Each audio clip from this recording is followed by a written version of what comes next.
మీరు కొత్తగా business start చేయాలనుకుంటున్నారా? మీరు చేసే బిజినెస్ రిజిస్ట్రేషన్ చేసుకోవాలనుకుంటున్నారా? దెన్ వెంటనే మీరు కన్సల్ట్ చేయాలి licence రస్తా.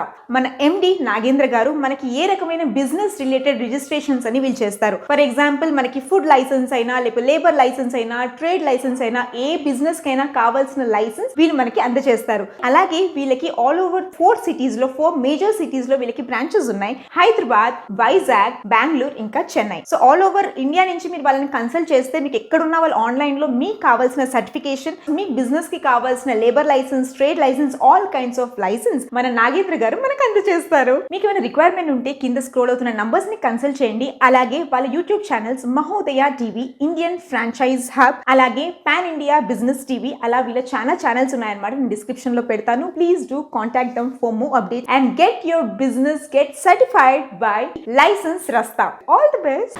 Welcome to Mahodayam TV business.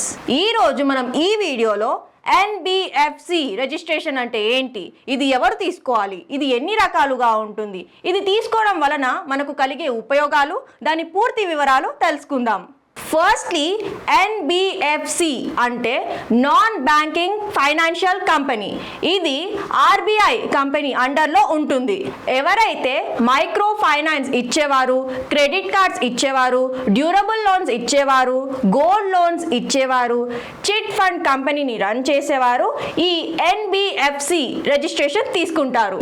ఈ NBFCలో MIF, NBFC factors and CIC సపరేట్గా ఉంటుంది. దానికి సంబంధించిన చార్ట్స్ మీకు స్క్రీన్ పైన డిస్ప్లే చేయడం జరిగింది. ఎవరైతే ఈ NBFC రిజిస్ట్రేషన్ తీసుకుంటారో వారిపై ఏ క్రిమినల్ రికార్డ్ అనేది ఉండొద్దు అండ్ 138 సెక్షన్ లో కూడా వారు ఉండకూడదు. దీనికి private limited and public limited అనేది కంపల్సరీ ఉండాలి. మనం NBFC రిజిస్ట్రేషన్ ని ఏ ఫైనాన్షియల్ కేటగిరీలో తీసుకుంటామో దానికి సంబంధించిన ప్రాజెక్ట్ రిపోర్ట్ అనేది సబ్మిట్ చేయాలి. మరియు ఆ ప్రాజెక్ట్ రిపోర్ట్ లో rate of interest and tenure అనేది డీటెయిల్ గా ఎంట్రీ చేసి ఉంచాలి. మనం లోన్ ఇచ్చే కస్టమర్ యొక్క లోన్ ప్రాసెస్ అండ్ క్లయింట్ యొక్క డాక్యుమెంటేషన్ వెరిఫికేషన్ అనేది ఆన్లైన్ లో ఉంటుందా లేదా ఆఫ్లైన్ లో ఉంటుందా అని ప్రాజెక్ట్ లో మనం ఎంట్రీ చేయాలి. మనం తీసుకునే ఫైనాన్షియల్ రిజిస్ట్రేషన్ ని బట్టి క్యాపిటల్ అమౌంట్ అనేది మన అకౌంట్ లో డిపాజిట్ చేసుకోవాలి. ఈ అమౌంట్ 5 CR నుంచి 10 CR వరకు ఉండాలి. ఈ అమౌంట్ వచ్చేసి సొంత అమౌంట్ అయి ఉండాలి అండ్ లోన్ అమౌంట్ అయి అస్సలు ఉండకూడదు. ఆఫ్టర్ ద వెరిఫికేషన్ మనకు RBI నుంచి రిజిస్ట్రేషన్ అనేది ఇవ్వడం జరుగుతుంది. ఈ రిజిస్ట్రేషన్ అనేది స్టేజ్ వైజ్ గా వెరిఫై చేసి 90 డేస్ లో ఇవ్వడం జరుగుతుంది.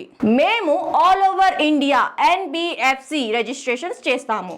నేను ఎక్స్ప్లెయిన్ చేసిన NBFC రిజిస్ట్రేషన్ మీద మీకేమైనా రిక్వైర్మెంట్ ఉంటే కింది ఇచ్చిన నెంబర్స్ కి కాల్ చేయండి. మా ఎగ్జిక్యూటివ్స్ ద్వారా పూర్తి వివరాలు తెలుసుకోండి.